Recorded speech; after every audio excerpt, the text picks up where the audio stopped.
Super સહેલિયાથી હું નૈમિષા. આજે તમને શીખવાડવા જઈ રહી છું મુઠિયા. કોબીના મુઠિયા અને દૂધીના મુઠિયા એ બે ટાઈપના મુઠિયા હું બનાવતી હોઉં છું. તમે કયા કયા મુઠિયા બનાવો છો પ્લીઝ મારી સાથે શેર કરજો. સબસ્ક્રાઇબ્સ કરશો આ ચેનલને તો તમે અમારી કોમ્યુનિટી સાથે જોડાઈ જશો અને આપણે સાથે મળીને સુપર સહેલિયા થઈ શકીશું. કોબીના મુઠિયા બનાવવા માટે 500 ગ્રામ કોબીની અડધી એટલે 250 ગ્રામ કોબી લઈ અને તેને આપણે છીણી લઈશું. આવું ઝીણું છીણ તમે હેન્ડ બ્લેન્ડરથી પણ છીણાય છે અથવા ફૂડ પ્રોસેસરમાં તમારે છીણવું હોય તો પણ છીણી શકાય છે. હવે આટલું જે છીણ તૈયાર કર્યું છે તેમાંથી સૌથી પહેલાં આપણે હાથથી દબાવી અને પાણી કાઢી લઈશું અને જો જરૂર પડશે તો પાછળથી આ જ પાણી મુઠિયા બાંધવા માટે ઉપયોગ કરીશું. સૌથી પહેલાં પાણી કાઢી લઈશું તો મુઠિયા આપણા ઢીલા નહીં પડી જાય. તો આ સ્ટેપ બહુ જ જરૂરી છે, તમે આને ધ્યાનમાં રાખજો. જેટલું પણ પાણી નીકળે તે દબાવીને આપણે કાઢી લેવાનું છે. હવે આ છીણ આપણે એક પોળા વાસણમાં લઈ લઈશું અને બધો જ મસાલો હવે આપણે આ જ વાસણમાં કરીશું. હવે આમાં નાખીશું 1 વાટકી હાંડવાનો લોટ અને 1 વાટકી ઘઉંનો કકરો લોટ. તો આવી રીતે 2 વાટકી આપણે આ નાખીશું અને બાકીના મસાલા સાથે જ આપણે નાખી દઈશું. આ કચરેલા લીલા મરચાં છે, 3 થી 4 લીલા મરચાં સરસ ક્રશ કરીને એડ કરી દેવાના. તેની સાથે 7 થી 8 કળી ક્રશ કરેલું લસણ છે એ પણ એડ કરી દઈશું. લસણનો સ્વાદ મુઠિયામાં સરસ આવતો હોય છે એટલે લસણ સ્કીપ કરવું નહીં.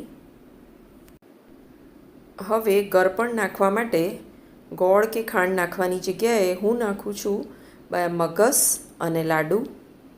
મગસ અને લાડુ હંમેશા મારા ઘરમાં હોય જ છે એટલે આ બધી જ વસ્તુ હાંડવાની અંદર સરસ ગળપણનો સ્વાદ આપે છે. પ્લસ મગસને લીધે ચણાના લોટ પણ અંદર આવી જાય છે. હવે સૂકા મસાલામાં આપણે એ જ આપણા રેગ્યુલર બધા મસાલા જ કરવાના હોય છે, જેમાં આપણે નાખીશું હળદર, લાલ મરચું, ધાણા જીરું, ત્યારબાદ આપણે નાખીશું મીઠું અને ગરમ મસાલો,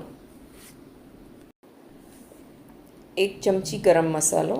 આ બધા જ કોરા મસાલા 1 ચમચી નાખ્યા છે. એ નાની ચમચી જે મસાલામાં આપણે વાપરતા હોઈએ છીએ તે ચમચી છે. સ્વાદ પ્રમાણે મીઠું નાખી દઈશું. 2 ચમચી જેવા તલ નાખી દઈશું. તલ આપણે વઘારમાં પણ ઉપયોગ કરીશું અને મસાલામાં પણ એડ કરીશું. આમાં 1 વાટકી જેટલો બનેલો ભાત એટલે બનાવેલો ભાત કે ખીચડી જે પણ હોય તે તમે મુઠિયાની અંદર નાખી શકો છો. રાંધેલી આઈટમો અડધી નાખવાની અને કોરી આઈટમો અડધી નાખવાની. મગસ, લાડુ અને ભાત રાંધેલામાં આવી ગયા અને બાકીનું લોટ અને બધું એ કાચું આવી ગયું. હવે આપણે આને સરસ રીતે લાડુને મગસને બારીક ભૂક્કો કરી બધા જ મસાલા આપણે મિક્સ કરી દઈશું. હવે આની અંદર આપણે 1 મોટો ચમચો ભરીને તેલ નાખી દઈશું. હવે જે લોકોની પાસે મગસ કે લાડુ નથી અને જો ગોળ કે ખાંડ નાખવાના હો તો તમારે તેલ થોડુંક વધારે નાખવું પડશે. મારામાં મગસ અને લાડુનું ઘીનું મોવણ આવતું હોય છે, તેના લીધે મારે મોવણ ઓછું નાખવું પડે છે. આ વાતનું ખાસ ધ્યાન રાખવું. હવે આ બધી જ વસ્તુ આપણે સરસ રીતે મિક્સ કરી દઈશું અને મિક્સ કરતાં જ તમને ખ્યાલ આવી જશે કે આપણો જે લોટ છે એ બંધાઈ જશે. એટલે ધીમે ધીમે કરી અને પાણીની જરૂર પડે તો આપણે જે કોબીનું પાણી તૈયાર રાખ્યું છે એ એડ કરીશું. હવે આ મુઠિયા વાળવા માટે લગભગ તૈયાર છે. તો થોડું એક ઇન્ગ્રીડિયન્ટ બાકી છે જે છે લીંબુના ફૂલ અહીંયા તમે લીંબુનો ઉપયોગ કરી શકો છો અને તેને મિક્સ કરી શકો છો. હવે આ જે કોબીનું પાણી આટલું નીકળ્યું હતું તે આપણે આમાં એડ કરી દઈશું. ધ્યાન રહે કે આપણે કકરા લોટ લઈએ છીએ અને કકરા લોટને થોડુંક ફૂલવા માટે સ્પેસ જોઈએ, એટલે સ્લાઇડ તમે જે પણ બેટર બનાવો એ થોડુંક ઢીલું હોવું જોઈએ, તો તમારા મૂઠિયા સરસ ફૂલીને તૈયાર થશે. અહીં મેં એક ચપટી જેટલો ખાવાનો ટાટાનો સોડા એડ કર્યો છે, જેના લીધે મૂઠિયા તમારા સરસ ફૂલશે અને ઇઝીલી ચડી જશે. તો બધા જ ઇન્ગ્રીડિયન્ટ્સ હવે આપણા આવી ગયા છે. એને આવી રીતે ઉપરથી હલાવવાનું છે. ધ્યાન રહે કે હાથ ફોડો ફેરવવાનો છે, દબાવીને લોટ બાંધવાનો નથી. આ રીતે તમારે મૂઠિયા માટે તૈયાર કરવાનું, અને તો તમારા સરસ મૂઠિયા પોચા તૈયાર થશે. ઘણી બહેનો બહુ દબાવીને લોટ બાંધે છે, જેના લીધે લોટ ઢીલો પડી જાય છે અને મૂઠિયા ચીકણા થઈ જાય છે. હવે આપણે નાનો થોડોક લોટ લઈ અને તેના મૂઠિયા બનાવવાના છે. એટલે આવી રીતે પ્રેસ કરી અને નાનકડો રોલ તૈયાર કરવાનો છે. બીજી બાજુ ગેસ ઉપર આવી રીતે સ્ટીમર કુકર મૂકી દેવાનું છે. તેને થોડુંક તેલ નાખી અને આપણે ગ્રીસ કરી લઈશું, અને ત્યારબાદ આ બનેલા મૂઠિયા તેમાં વારાફરતી ગોઠવી દઈશું. નીચે ગેસ ધીમા તાપે ચાલુ રાખીશું અને પાણી ગરમ થશે ત્યાં સુધી આપણા બધા મૂઠિયા વળીને તૈયાર થઈ ગયા હશે. હવે આને આપણે ઢાંકી દઈશું અને ફૂલ ગેસ ઉપર 15 મિનિટ માટે તેને સ્ટીમ થવા દઈશું. 15 મિનિટ બાદ આપણે જોઈ શકીએ છીએ કે મૂઠિયા જે મૂક્યા હતા એનાથી 1.5 ગણું તેનું વોલ્યુમ થઈ ગયું છે, અને ટૂથપીકથી આપણે જોઈ લઈએ છીએ કે બધા મૂઠિયા ચડ્યા છે કે નહીં. આ મેથડથી મૂઠિયા ઇઝીલી થઈ જાય છે.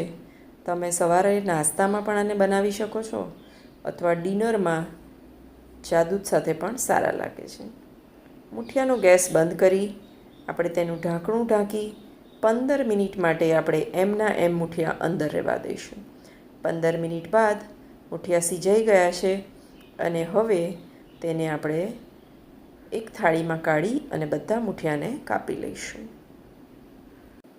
મૂઠિયા બરાબર ઠંડા થઈ ગયા પછી જ આપણે તેને કાપીશું, નહીં તો તેનો ભૂક્કો થઈ જશે. ઘણી બહેનોના મૂઠિયા આખા તૂટી જતા હોય છે. તો તમે જો આ રીતે મૂઠિયા બનાવશો અને સરસ ઠંડા થયા પછી કાપશો તો ચોક્કસ તમારા મૂઠિયા ખૂબ સરસ બનશે, અને એનો ટેસ્ટ આ રીતે બહુ જ સરસ આવે છે. ચાલો હવે મૂઠિયા વઘારવાની તૈયારી કરીએ. વઘાર માટે આપણે 1 થી 1.5 ચમચો તેલ લઈ લઈશું. તેલ ગરમ થાય એટલે તેમાં આપણે રાઈ અને તલ નાખી દઈશું. રાઈ તતડે એટલે આપણે તલ નાખી દઈશું, અને તલ પણ તતડે એટલે આપણે મૂઠિયા નાખી દઈશું. વઘાર બધો કરેલો છે. અહીંયા તમે ચપટી હિંગ અને થોડી હળદર એડ કરી શકો છો.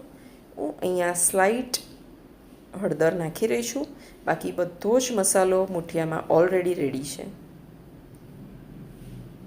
તો તમે પણ આ રીતે મૂઠિયા બનાવો, અને જે કંઈ બી પ્રોબ્લેમ તમારો મૂઠિયામાં આવતો હશે, ચીકણા થઈ જવા, તૂટી જવા, એ બધા જ પ્રોબ્લેમ આ રીતે સોલ્વ થઈ જશે.